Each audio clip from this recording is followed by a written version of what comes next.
ప్రార్థన చేసుకుందాము.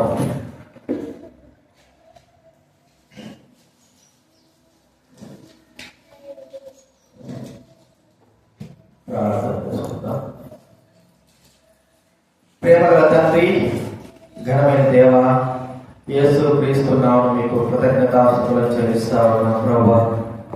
ఈరోజు మీ పాదసంతులు చేయండి ప్రభువా, ఆరాధించి కనపరిచేటువంటి బాధ్యతను దౌర్భాగ్యతను మాకు అనుగ్రహించండి. స్తోత్రాలు. మీ వాక్యం ఎంతో గొప్పది, విలువైనది ప్రభువా. అందులో బట్టి మీకు కృతజ్ఞతలు చెల్లిస్తా ఉన్నాం. మీ వాక్యం ద్వారా మాతో మాట్లాడు ప్రభువా. మేము ఆరాధించాలి, గణపరచాలి, స్తుతించాలి ప్రభువా. మీ పరిపూర్ణ చిత్తాన్ని బట్టి మీకు కృతజ్ఞతలు చెల్లిస్తూ మహిమ ఘనత ప్రభావాలు యేసు నామమున స్తుతించి ప్రార్థించి అడిగి వేడుచున్నాము తండ్రి.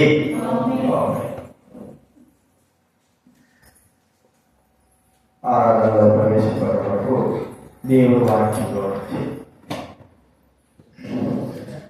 కీర్తన గ్రంథం 99వ అధ్యాయం.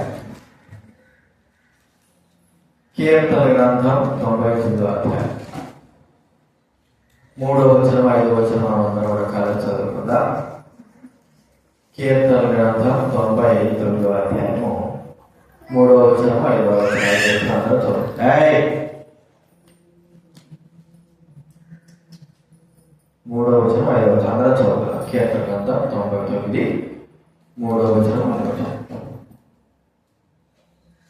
భయంకరమైన నీ గొప్ప నామమును వారు స్తుతించరు. యెహోవా పరిశుద్ధుడు. 5వ వచనం. మన దేవుడు యెహోవాను కనపరుచుడి, ఆయన పాదపీఠమున సాగిలపడుడి, ఆయన పరిశుద్ధుడు. దేవుని యొక్క పరిశుద్ధతను మనము ఆరాధించి కనపరుస్తా ఉంటున్నాం. ఈ సంవత్సరము దేవుడి యొక్క పరిశుద్ధత ఎంతో గొప్పది. ఆయన పరిశుద్ధుడై ఉన్నాడు, పరిశుద్ధుడైన దేవుడై ఉన్నాడు. కాబట్టి ఆ యొక్క పరిశుద్ధతను బట్టి మనం ప్రభువును స్తుతించి కనపరుస్తా ఉన్నాం. చూడండి, యెషయా గ్రంథం 41వ అధ్యాయం. యెషయా గ్రంథం 41వ అధ్యాయము 14వ వచనం మనం అందరం కూడా కలిసి చదువుకుందాం. యెషయా గ్రంథం బైబిల్ మధ్యలో నుంచి 602వ పేజీ 41వ అధ్యాయం 14వ వచనం మనం అందరం కూడా కలిసి చదువుకుందాం. 41-14. పురుగు వంటి యాకోబు, స్వల్ప జనము ఇశ్రాయేలు, భయపడకుడి, నేను మీకు సహాయం చేయుచున్నాను అని యెహోవా సెలవిచ్చుచున్నాడు. నీ విమోచకుడు ఇశ్రాయేలు పరిశుద్ధ దేవుడే. మన విమోచకుడు ఇశ్రాయేలు పరిశుద్ధ దేవుడు. అలాగే యెషయా గ్రంథం 47వ అధ్యాయం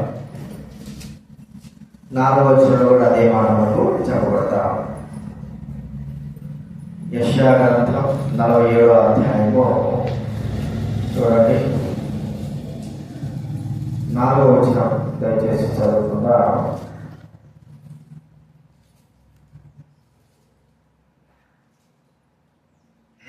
అందరూ చదువుతాం. యెషయా గ్రంథం 47వ అధ్యాయం 4వ వచనం. సైన్యములకు అధిపతియు ఇశ్రాయేలు పరిశుద్ధ దేవుడు యెహోవా అని మా విమోచకునికి పేరు.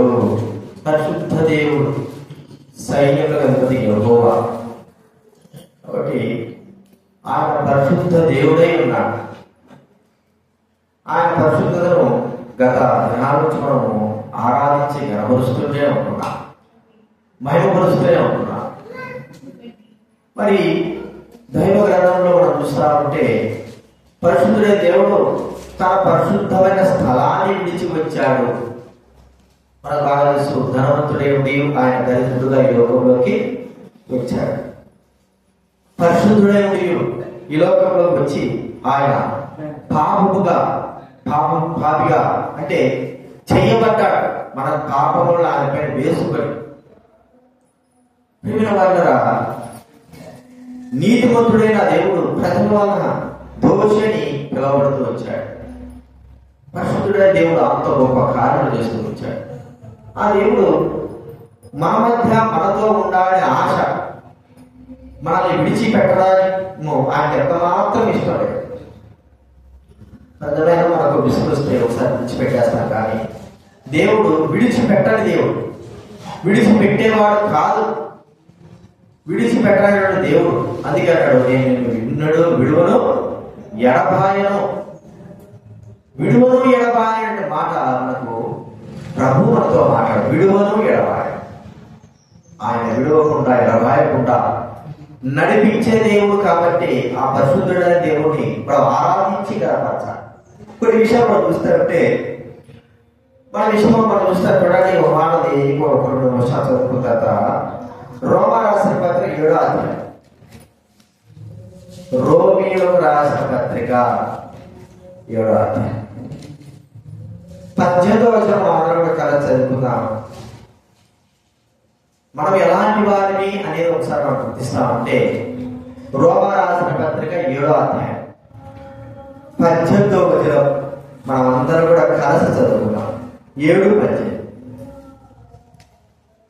నా యందు అనగా నా శరీరమందు మంచిది ఏది నివసింపదని నేను ఎరుగుదును. మన శరీరంలో ఏమో చెప్పండి, మంచిది కూడా ఏది కూడా నివసింపదు. ఇంకా మాత్రం మనం చూస్తే అపోస్తల కార్యాలు 7వ అధ్యాయంలో 50 వచ్చిన అపోస్తల కార్యాలు 7:50 7వ అధ్యాయము 50 వచ్చిన నేను చదువుతానంటే 7:50 ఆకాశము నా సింహాసనం, భూమి నా పాదపీఠం. మీరు నా కొరకు ఏ భాగ్య మందిరం కట్టుదురు? నా విశ్రాంతి స్థలం ఏది? ఇవన్నీ నా హస్తముఖంలో కావాలా అని ప్రభు చెబుతున్నాడని ప్రవక్త పలికిన ప్రకారము సర్వోన్నతుడు హస్తముఖములలో నివసింపడు. ఎక్కడ నివసింపడండి? మనుషులు కట్టినటువంటి హస్తముఖాలలో ఆయన నివసింపడు. అంటే అక్కడ కూడా ఏముందని మందిరంలో మరి యెహెజ్కేలు గ్రంథంలో చదువుతా ఉంటే మరి ఆ మందిరంలో ఎంతో పాపము, మోసము, విగ్రహారాధన లేకపోతే ఇన్ని కూడా ఉంటున్నాయి. చూడండి, మనం గమనిస్తా ఉంటే మందిరంలో కూడా ఇలాంటి స్థితి కలిగిన వారుగా ఉంటున్నారు. చివరిగా కూడా మనం చూస్తా ఉంటే యెషయా గ్రంథం 33వ అధ్యాయం, యెషయా గ్రంథం 33వ అధ్యాయం 14వ వచనం దయచేసి చదువుతున్నాం. మీకు బైబిల్ సైడ్ లో చూడండి. 33వ అధ్యాయం 14వ వచనం. 33 సీయోనులో ఉన్న పాపులు దిగిపడుచున్నారు, వణుకు భక్తిహీనులకు పట్టెను. మనలో ఎవడు నిత్యము దహించు అగ్నితో నివసింపగలడు? మనలో ఎవడు నిత్యము కాచుచున్న వాటితో నివసించును? దేవుడు దహించు అగ్ని ఉన్నాడు. ఆ దహించు అగ్ని నా దేవుడి దగ్గర ఎవడు నివసింపగలరు? మన పరిస్థితి చూస్తే దేవుడు నివసించలేనంత దౌర్భాగ్య స్థితిలో మన శరీరాలు ఉన్నాయి. దేవుడు నివసింపలేనంత పరిస్థితుల్లో మరి కట్టడాలు కట్టిన దేవాలయం దేవుడు సన్నిధులు ఉంటున్నాయి. ఈ భూలోకమే దేవుడు నివసింపలేనంతగా చెడిపోయి ఉన్నది అని దైవ గ్రంథం మనకి ఇక్కడ చెప్పబడతా. చెడిపోయి భూలోకం అంతా కూడా చెడిపోయింది. అందుకే అయితే ఆయన నివసించాలని కోరుకుంటున్నాడు. ఎలాంటి స్థితి మనలో ఉంది, మనలో ఉన్నటువంటి ఆ స్థితి ఎలాంటిది మనం గమనిస్తామంటే చీకటిలో ఉన్న అంటే చీకటిలో నివసించేటువంటి స్థితి కలిగిన వారమని బైబిల్ మనకు చెప్తారు. చూడండి, విలాప వాక్యాలు బైబిల్ మధ్యలో నుంచి 683 పేజీ, బైబిల్ మధ్యలో నుంచి 683 పేజీ, 3వ అధ్యాయము 6వ వచనం. విలాప వాక్యాలు బైబిల్ మధ్యలో 683 3వ అధ్యాయం 6వ వచనం అందరూ చదువుకుంటా దైవ గ్రంథం చదవండి. పూర్వకాలమున చనిపోయిన వారు నివసించున్నట్లు ఆయన చీకటి గల స్థలములలో నన్ను నివసింపజేసి ఉన్నాడు. పూర్వకాలంలో చనిపోయిన వారు ఎలా ఉన్నారంటే పాతాళంలో చీకటిలో ఉన్నారు. అలాగా మానవిక స్థితి ఉంది. అందుకే బైబిల్లో ఉంది యేసు ప్రభు మరి రాకడ ముందు అంటే ఆయన వచ్చినప్పుడు ప్రవచనానుసారంగా చెప్పబడే మాట ఏంటంటే మత్తయి సువార్తలో మనం చూస్తామంటే చూడండి, చీకటిలో ఉన్నవారు గొప్ప వెలుగును చూచినమాట. చూడండి, మత్తయి సువార్త 4వ అధ్యాయము 16వ వచనం 16వ వచనం. మత్తయి సువార్త 4:16 చివరి వచనం. జబూలూను దేశంలో నఫ్తాలి దేశం బయలు వెనక నుంచి 4వ పేజీ, కొత్త నిబంధనలో 4వ పేజీ. జబూలూను దేశంలో నఫ్తాలి దేశంలో యోర్దానుకు ఆవరణ సముద్ర తీరమున అన్ని జనులు నివసించు గలిలయు చీకటిలో కూర్చుంటున్న ప్రజలను గొప్ప వెలుగు చూచిరి. మరణ ప్రదేశంలోనూ మరణ ఛాయలోనూ కూర్చున్న వారికి వెలుగు ఉదయించను. ఎలాగా ఏ స్థితిలో మనం ఉన్నామంటే ప్రేమ వారు చీకటిలో నివసిస్తుంటున్నాం.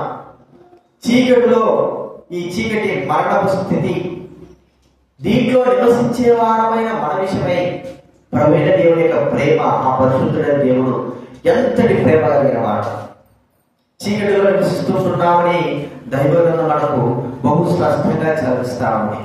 మన నివాస స్థలము చీకటి. ప్రియమైన వారులారా, అయితే చీకటిలో ఎవరు నివసిస్తారు? మనకు బాగా తెలుసు, చీకటిలో నివసించేటి దయ్యాలు, లేకపోతే మరి జంతువులు, క్రూరమైన జంతువులు, లేకపోతే దొంగలు, లేకపోతే మోసగాలు, పాపం చేసి అపవిత్రత చేసేటువంటి వారు. వీళ్ళు చీకటిలో ఎక్కువ ఉండాలని చీకటికి ఎక్కువగా మరి ప్రాధాన్యత ఇస్తారు. చీకటిలో సంచరించేటువంటి జంతువులు కూడా ఉంటాయి. చీకటి మరణపు స్థితుల గురించి, పాపపు స్థితుల గురించి మనకు బోధిస్తా ఉంది. చీకటిలో కూర్చున్న మనం, చీకటిలో నివసించేవారు మనం, చీకటిలో ఉన్న బైబిల్లో మనం చదువుతుంది. పూర్వం మీరు చీకటి, చూడండి ఎఫ్ఎస్సి పత్రిక చక్కటి మాటలు మన వాక్యం ఉన్నాయి. ఎఫ్ఎస్సి పత్రిక బైబిల్ వెనక నుంచే 175 కొత్త నిబంధన 175 5వ అధ్యాయంతో వస్తుంది. ఎఫ్ఎస్సి పత్రిక 5:8 మీరు పూర్వమందు చీకటి ఉంటిని. పూర్వమందు చీకటి అంటే అర్థం ఏంటంటే చీకటి హృదయము కలిగిన వారము, చీకటి హృదయము కలిగినటువంటి స్థితిలో ఉన్నవారము అని మనకి ఇక్కడ చెప్పబడతారు. చీకటి హృదయం. ప్రియమైన వారులారా, చీకటి హృదయంలోకి వెలుగుగా రావాలనుకున్నాడు ప్రభు. చీకటి హృదయంలో వెలుగును ఉదయింపజేయాలి, వెలిగించాలని కోరుకున్నాడు. చూడండి, ప్రభు అన్నాడు, నేను లోకమునకు వెలుగును. లోకములకు వెలుగు. మరి చీకటిగా ఎవరు ఇష్టపడరు? చీకటిలో రావడానికి ఇష్టపడరు, చీకటిలో ఉండడానికి ఇష్టపడరు, చీకటిలో జీవించడానికి ఇష్టపడరు. చీకటి అనేది ప్రతి ఒక్కరికి కూడా ఇష్టం లేనిదే. అయితే చీకటి అనేది మనం చూస్తుంటే అంధకార సంబంధం, హృదయ అంధకారపు చీకటి గురించి ప్రభువైన దేవుడు సాధిస్తున్నాడు. హృదయ అంధకారపు చీకటిలో యేసుక్రీస్తు వారు వెలుగుగా రావాలని, వెలుగుగా ఉదయించాలి, వెలుగుగా వికసించాలని కోరుకోవడం మనం చూస్తున్నాం. ప్రియమైన వారుగా ఎంతో మంది చీకటిలో ఉంటున్న వారికి వెలుగు ఉదయించినప్పటికీ ఆ వెలుగు వద్దనుకున్న వారు ఎంతో ఉన్నారు. అయితే దేవుడు మాత్రము చీకటిలో ఉన్న వారి అయినా మనకు మన హృదయాలలో వెలిగింపబడాలని కోరుకున్నాడు. అందుకే ఈ లోకానికి వచ్చాడు. ఆయన వెలిగింపబడ్డాడు. ఆయన వెలిగింపబడి ప్రతి మనిషిని కూడా ఆ ప్రభువుడు వెలిగిస్తూనే ఉంటున్నాడు. ఇది చీకటి అయిన మన హృదయంలో యేసు క్రీస్తు వారు ఒక వెలుగుగా ఉదయించినటువంటి వెలుగుగా ఆయన మరి ఉద్భవించినాడు. ఒకవేళ అలాంటి స్థితి లేదా, అలాంటి స్థితిలో మనం లేకపోతుంటున్నామా? మన హృదయంలో ఇంకా వెలుగు రాలేదా? ఇంకా చీకటి అనుకోకుండా ఇంకా చీకటిలో ఉంటున్నామా? ఇంకా చీకటిలో జీవిస్తుంటున్నామా? ప్రియమైన వారు కదా, ఈ చీకటి యొక్క స్థితి మరణపు స్థితి, మరణాంతకాలం, మరణపు ద్రోవ, మరణపు జీవితం. ఈ జీవితంలో ఉండకూడదనే ప్రభువైన దేవుడు ప్రతి హృదయంలో వెలుగుగా ఆయన ఉదయించుంటున్నాడు. ఆ వెలుగు తన ప్రాణం అర్పించి మనల్ని వెలుగుగా చేసుకుంటున్నాడు. కాబట్టి గుర్తించుకుందాం, మొట్టమొదటిగా ప్రభువైన దేవుడు ఆయన నివసింపాలని కోరుకుంటున్నాడు. ఎక్కడంటే చీకటి అయిన మన హృదయాలలో వెలుగుగా రావాలని కోరుకోవడం అనేది గొప్ప ఆశ్చర్యకరము. పరిశుద్ధుడైన దేవుడు చీకటి అయిన హృదయంలో నివసించి చీకటిని పోగొట్టి మన హృదయాన్ని వెలుగుగా చేయాలని ఆశపడ్డాడు. అలాగే ఆయన నెరవేర్చాడు కూడా మనం గుర్తించుకోవాలి. ఇది మొట్టమొదటి చూసుకుంటున్నాం. రెండోదిగా మనం చదువుకుంటున్నాం కదా, మరి ఆయన హస్తకృతమైన ఆలయాల్లో నివసింపాడు. ఆయన ఆలయం ఎందుకు హస్తకృతమైన అంటే ఇవి భౌతిక సంబంధమైన కట్టడాలు, వీటిలో నివసించడం కాదు. మనము ఏదో భూలోకంలో మనం నివసించడానికి ఏర్పాటు చేసినటువంటి ఇల్లులు కావచ్చు, మరి దైవ సన్నిధులు యొక్క చర్చిలు కావచ్చు. అయితే భౌతిక సంబంధమైనది కాదు, కానీ ఆయన ఆత్మ సంబంధమైన దాంట్లో నివసించాలని కోరుకుంటున్నాడు. ఆత్మ సంబంధమైన అంటే ఎలాగా? ఆత్మ సంబంధమైనటువంటి దేవి అయిన దేవాలయం చేసుకుని ఆయన నివసించేటువంటి దేవాలయం ఏంటంటే మన హృదయమే. ఆయన చూడండి, మొదటి కొరింథీ రాసిన పత్రిక 6వ అధ్యాయం బైబిల్ వెనక నుంచి 149వ పేజీ. బైబిల్ వెనక నుంచి 149 మొదటి కొరింథీ రాసిన పత్రిక 6వ అధ్యాయము 19వ వచనం దయచేసి చదవండి. 6:19. మీ దేహము దేవుని వలన మీకు అనుగ్రహింపబడి మీలో ఉన్న పరిశుద్ధాత్మకు ఆలయమై ఉన్నదని మీరు ఎరుగరా? చూడండి, మీలో ఉన్న పరిశుద్ధాత్మ ఏమిటండి? ఇక్కడ 3వ అదే మొదటి కొరింథీ 3వ అధ్యాయంలోనే 16-17 కూడా చక్కటి మాటలు ఉన్నాయి. పక్కన పేపర్ ఎడచేతులకు తిప్పండి. 3వ అధ్యాయంలో 147 పేరు చూడండి. 3:17 16 చదవండి. ఎవరైనా మీరు దేవుని ఆలయమై ఉన్నారని, దేవుని ఆత్మ మీలో నివసించుచున్నాడని మీరు ఎరుగరా? దేవుడైనను దేవుని ఆలయంలో పాడు చేసినడా ఆయన వాడిని పాడు చేయను. దేవుని ఆలయం పరిశుద్ధమైనది. మీరు ఆలయం అన్నారు, మీరు దేవుని ఆలయం అన్నారు. మన ఆలయం ఏమిటి? మనం దేవుని ఆలయం అంటే అర్థం ఏంటి? మన శరీరమే దేవుడి ఆలయం. అంటే ఈ శరీరంలో దేవుడు ఆత్మ ఉంచుకున్నాడు. మన ఆత్మ ఈ శరీరంలో నివసించడానికి ఆత్మతోనే మనం జీవిస్తాం. మరి అదే ప్రకారంగా ఈ శరీరంలో మన ఆత్మయే కాకోకుండా దైవాత్మ కూడా నివసించాలని కోరుకోవడం. మనం చూసినాం కదా, మొదటిగా మరి రోమపత్రికలు 7వ నా శరీరం అందు ఏది మంచిది కూడా నివసించదు, ఏది కూడా మంచిది నివసించదు. అంటే మోసము, పాపము, అపవిత్రత ఇవే నివసిస్తుంటున్నాయి మన శరీరం.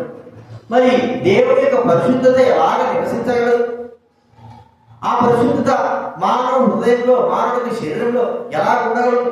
ప్రియమైన వాళ్ళ దేవుడు మనలో నివసించాలని కోరుకోవడం అనేది మనం చూస్తుంటున్నా.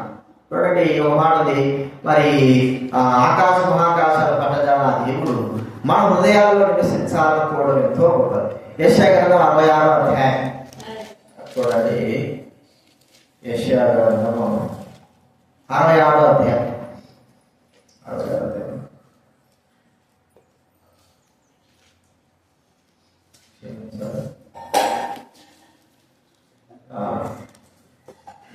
క్షమించాలి. 57 అధ్యాయం 15 వచనం. 57:15 చదవండి. మహాగరుడును మహోన్నతుడును పరిశుద్ధుడును నిత్య నివాసి అయిన వాడు ఇలా సెలవిస్తున్నాడు. నేను మహోన్నతమైన పరిశుద్ధ స్థలంలో నివసించువాడును. అయినను వినయము గల వారి ప్రాణమును ఉజ్జీవింపజేయటమును, నలిగిన వారి ప్రాణమును ఉజ్జీవింపజేయటమును, దీన మనసు గల వారి యొద్దను నివసించుచున్నాను. వినయగల ప్రాణం ఉజ్జింపజేయడానికి పరిశుద్ధ స్థలంలో నివసించే ఆ దేవుడు నలిగిన వారి ప్రాణం ఉజ్జింపజేయడానికి దీన మనస్సు వినయగల వారి యొక్క నివసించుతున్నాడు. దేవుని ఆలయంలో నివసిస్తున్నాడా? దేవుని ఆలయంలో కాదు, వినయ విధేయతలు కలిగిన వారి హృదయాలలో, వారి జీవితాల్లో ఆయన నివసింపాలని కోరుకుంటున్నాడు. కట్టడాల్లో నివసించేవాడు. ఇది నానా చెడిపోయినటువంటి పాపభూషితమైనటువంటి మోసపూరితమైనటువంటి మరి ఏది కూడా మంచి అనేది మన శరీరంలో లేనటువంటి మన శరీరంలో నివసించడం అనేది చాలా గొప్ప విషయం. మన శరీరంలో నివసించడానికి మన శరీరానికి అర్హత ఎవరికి ఉందంటే మన శరీరంలో నివసించే అర్హత దయ్యానికి మాత్రమే ఉంది కదండి.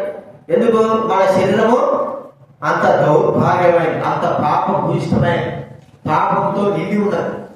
ఏ మంచి కూడా మన శరీరంలో నివసించలేదు. చెడు కార్యాలు, చెడు వ్యసనాలు, చెడు యొక్క స్థితి కలిగినటువంటి మరి ఆ దయ్యాలు మాత్రం నివసించడానికి ఇష్టపడతారు. చూడండి, మనం చూస్తూ ఉంటే 2000 సంఖ్య కలిగిన దయ్యాలు కలిగినటువంటి ఆ యొక్క సేనాలయం పెట్టినటువంటి ఒక్కడిలో ఆ 2000 సంఖ్య ఉండడానికి ఇష్టపడ్డాయి. మరి ఆ దయ్యాలు కూడా పందులకు ప్రవేశించడానికి ఇష్టపడ్డాయి.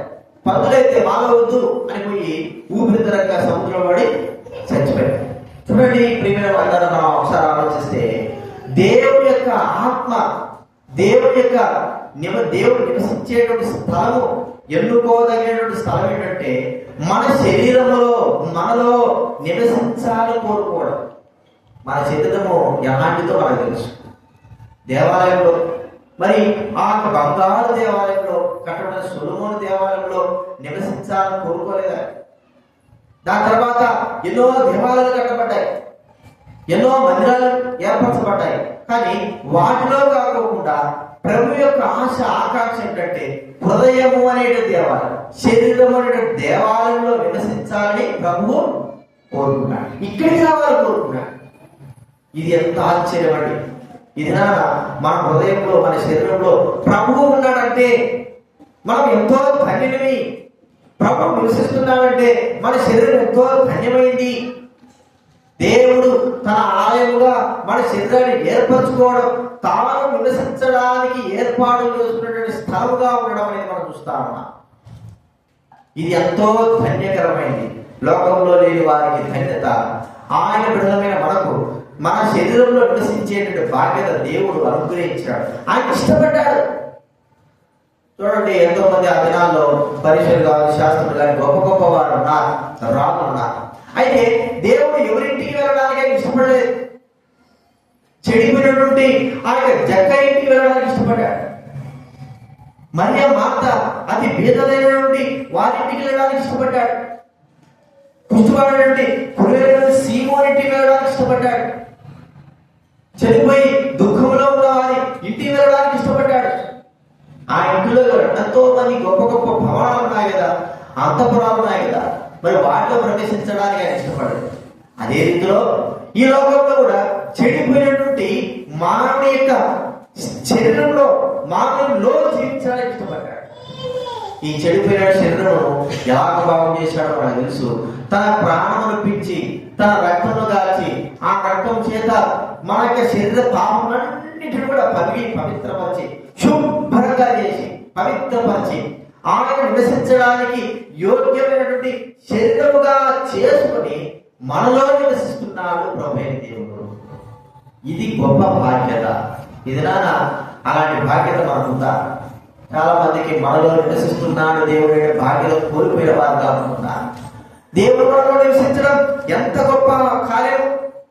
చూడండి, దేవుడు వల్ల నివసిస్తే ఎంతో సంతోషం. దయ్యం వల్ల ఉంటే అందరికీ కూడా దుఃఖమే. మనకు దుఃఖము, అందరికీ దుఃఖం. అయితే దేవుడు వల్ల నివసిస్తే ఎంతో గొప్ప కార్యం, అది ఎంతో ఆశీర్వాదకరమైన. ఆ ప్రభుని దేవుడు గొప్ప గొప్ప కట్టడాలు ఉండాలని ఇష్టపడలేదు. కానీ చెడిపోయినటువంటి శరీరము, మోసపూరిత శరీరము, పాపపు శరీరము, పాప భూషణ శరీరంలో ఆయన మనలో నివసించాలని కోరుకోవడం అనేది మనకెంతో ధన్యత మనం గుర్తిస్తుంటున్నాం. ఆయన నివాస స్థలం ఎక్కడుందని చెప్పండి. పరిశుద్ధుడైన దేవుడు తన యొక్క మన శరీరపోయినటువంటి శరీరంలో పవిత్రపరిచి మనలో ఉండాలని కోరుకున్నాడు, ఉన్నాడు. కాబట్టి ప్రభువును స్తుతించి ఘనపరచాలి అని గుర్తించాలి. మూడోదిగా మనం చూస్తా ఉంటే ఆయన ఎలాగ నివసించేవాడు. ఆయన నివాసం ఎట్లంటే విశ్వాసం ద్వారానే, విశ్వాసం నమ్మకం ద్వారానే ఆయన నివసించాలని కోరుకునే విశ్వాసం. చూడండి, ఎఫెసీ పత్రిక 3వ అధ్యాయం, ఎఫెసీ రాసిన పత్రిక 3వ అధ్యాయము 16వ వచనం దయచేసి చదవండి. 3:16 ఎఫెసీ పత్రిక 3వ అధ్యాయము 15-16 అంతరంగ పురుషుని యందు శక్తి కలిగి, అంతరంగ పురుషుని యందు శక్తి కలిగి ఆయన ఆత్మ వలన బలపరచబడినట్లుగా క్రీస్తు మీ హృదయములలో మీ హృదయములలో విశ్వాసము ద్వారా నివసించున్నట్లుగా. క్రీస్తు మీ హృదయంలో చాలు ఎట్లున్నాడంటే విశ్వాసము ద్వారా నివసించేవాడుగా మనం చూస్తుంటున్నాం. విశ్వాసం ద్వారా ఎలాగా? మన ప్రభువును విశ్వసించినాం కాబట్టి మనలో నివసిస్తున్నాడు. విశ్వాసం ద్వారానే, నమ్మకం ద్వారానే. మనం ఏదో క్రయం చెల్లించలేదు, డబ్బు ఇవ్వలేదు, లేదా ఏదేదో మనము చేయలేదు. కేవలం విశ్వాసము ద్వారానే ప్రభు మనలో ఉన్నాడని విశ్వాసం ద్వారానే. ఇదన్నా మనం ప్రభువును ఆరాధించే బాధ్యత ఏంటంటే, ప్రభు నమ్మితే నీవు నాలో వస్తున్నావా, నమ్మితే నీవు నా జీవితంలో ఉన్నావా, నమ్మితే నీవు నా హృదయంలోకి వస్తున్నావా. విశ్వాసం ద్వారానే, నమ్మకం ద్వారానే. కేవలం నేను ఏదో చెల్లించలేదు ప్రభు. విధానాల్లో ఎలా ఉన్నారంటే భక్తులైన వారు వారితో నివసించడానికి మరి ధనాన్ని కోరేవారుగా చూసుకుంటున్నారు. ఒక భక్తుడు ఉన్నాడు, తన దగ్గర బావ దగ్గర మరి వచ్చి అన్నం తింటే 5,000 కట. ఒక భక్తుడు తనతో ఫోటోలు తీసుకుంటే 3,000 కట, 5,000 కట.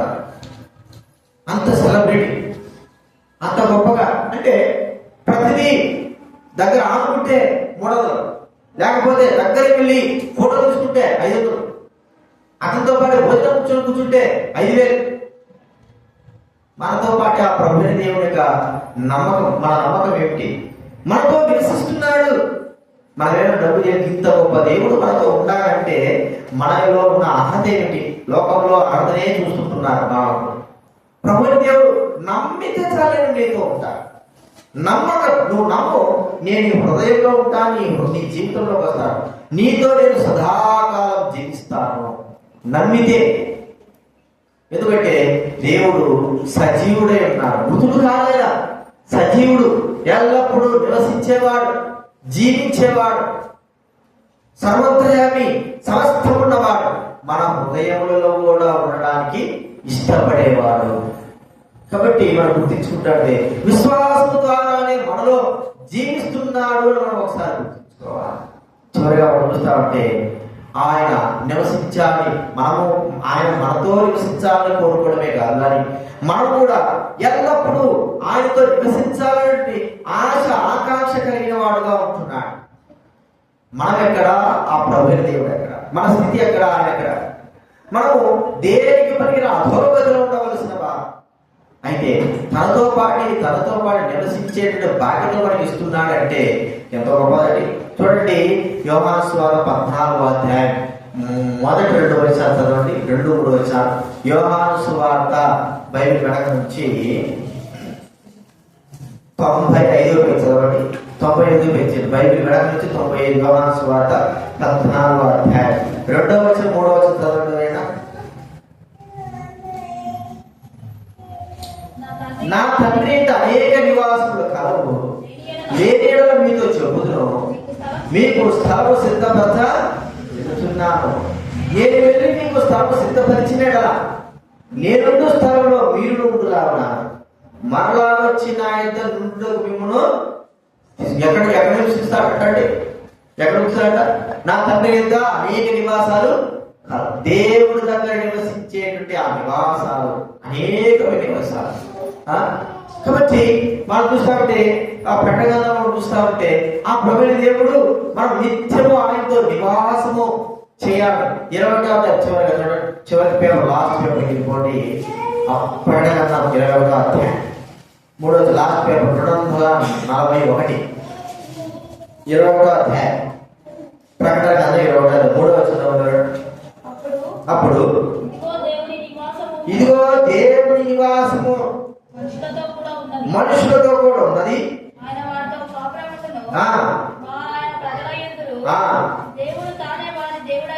దేవుడై ఉండి వారికి మనుషుల నివాసము, ఆయన నివసించే స్థలము మనుషుల మధ్య ఉన్నది. పరలోకంలో నిత్యము ఆయనతో పాటు పక్కన ఉండేటువంటి ఆ బాధ్యతను దేవుడు మనకు అనుగ్రహించడం అనేది ఎంతో గొప్ప కార్యం. అది మనకు అర్హత లేదు. మనము ఆ దేవుడి దగ్గర నివసించే అర్హత లేదు. మనం నివసించే అర్హత ఏంటంటే పాతాళము, అక్కడ వెళ్ళిపోవాలి. ఎందుకంటే మన జీవితం అలాంటిది. అయితే మనల్ని తన కృపను బట్టి ప్రభువైన యేసుక్రీస్తు ద్వారా రక్షించి మారు మనసిచ్చి ఆయన యొక్క రక్తం చేత మన పాపాలు కడిగి ప్రభువుతో పాటు నిత్యము ఉండగలిగేటువంటి ఆ గొప్ప భాగ్యతలో మనల్ని కూడా చేర్చబడేది ఎంతో గొప్ప గర్వకారం. మనం ఆశయించాలి. ఈ దినాన ఇక్కడ ఉంటున్నామని కాదు, కానీ ఒక దినాన ప్రభు వస్తాడు. ఆయన దేవుడితో పాటు సదాకాలం ఉండగలిగే అర్హత బాధ్యతను దేవుడు మనకు అనుగ్రహిస్తాడు. అప్పుడు మనం ఎంతో సంతోషిస్తాం, ఎంతో ఆనందిస్తాం. ఏమిటి? మనం ఎక్కడ ఉన్నామంటే దేవుడితో పాటు ఉన్నామండి. దేవుడితో పాటు నివసిస్తుంటున్నాం. ఆ గొర్రె పిల్లలైనటువంటి ప్రభువైన దేవుడు మనతో పాటు సంచరించేవాడుగా ఉంటున్నాడు. పరలోకంలో ఆ దేవుడితో పాటు మనం కూడా నివసిస్తూ నివాసం కల్పించుకుని ఆయనతో పాటు ఆనందించేవారుగా ఉంటున్నాం. ఇది దేవుని యొక్క గొప్ప మహాకృప. ప్రియమైన వారిరా, దేవుడు నివాసం చేయాలని కోరుకుంటున్నాడు. అయితే ఎలాంటి స్థితి కలిగిన వారి దగ్గర ఉండాలని కోరుకున్నాడో మనకు బాగా తెలుసు. ఏ స్థితిలో మనం ఉంటున్నామో మనకు బాగా తెలుసు. ఎలాంటి వారు మనం నివసించడానికి, మనలో ఉండడానికి, మన దగ్గర ఉండడానికి ఏ మానవుడు కూడా ఇష్టపడరు. దేవాది దేవుడు మనతో పాటు మనలో ఉండి మనకు ఆయన నివసించాలని కోరుకోవడం మనం గుర్తిస్తున్నాం. ఇది నాన్న ఆయన నీతో పాటు ఉన్నాడా? నీలో ఉన్నాడా? నీతో నివసిస్తుంటున్నాడా? ఒక్కసారి మనం ఆలోచిద్దాం. ప్రభు స్థుతించకు ప్రభు నేను ఏ పాటి వాడిని, నాలో నివసించడానికి నేను ఏ పాటి అర్హత కలిగిన వాడను, ఎవరికి కూడా అర్హత లేని నా చింతల్లో నాతో ఉండడానికి ఇష్టపడ్డావు. విశ్వాసం ద్వారా నాలో నివసిస్తున్నావు. కఠోరాలైనటువంటి మరి ఇక దైవమందిరంలో కాదు, కానీ హృదయము శరీరమైన దాంట్లో నువ్వు నివసించాలని కోరుకుంటున్నావు. చీకటిలో ఉంటున్న నేను, చీకటి బతుకుతో ఉన్న నాకు నీవు వెలుగుగా వచ్చి నాలో నివసిస్తున్నావు. ప్రభువాన్ని స్తుతిస్తున్నాను, నేను ఘనపరుస్తున్నాను, నేను మహిమపరుస్తున్నాను. ప్రభువును మనం స్తుతించి ఆరాధించి గణపరచాలి. కాబట్టి ఆ ప్రభువైన దేవుడు మనతో పాటు ఉండాలని, మనతో పాటు నివసించాలని, మనతో పాటు జీవించాలని కోరుకున్నాడు. ఇది మనకు అర్హత లేదు. ఈ యొక్క స్థితికి అర్హత లేనే లేదు, కానీ ప్రభు కోరుకున్నాడు. కాబట్టి ఆ ప్రభు ఎంతగా మనం ప్రేమించాడు గుర్తించుకొని ప్రభువును మనం స్తుతించి ఆరాధిద్దాం. విషయాలు జ్ఞాపకం ఆరాధన ప్రవేశిద్దాం. లేచినప్పుడు మనం పాట పాడుతాం.